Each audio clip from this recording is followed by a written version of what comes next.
Hi friends, this video shows how to record full HD 25 frames per second video in this camera.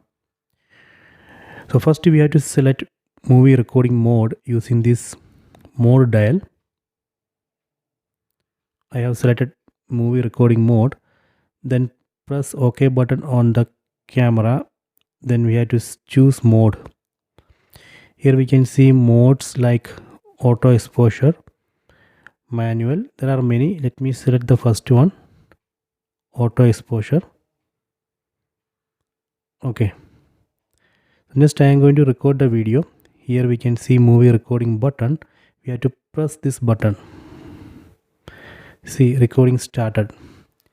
Here we can see REC label in red color, so that means recording is going on.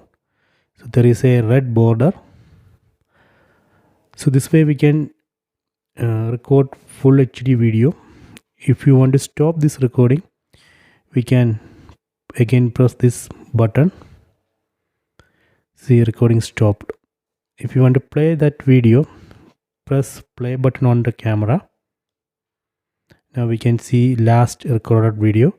Then press OK button on the camera. Then again press OK button. So now I am playing recorded video.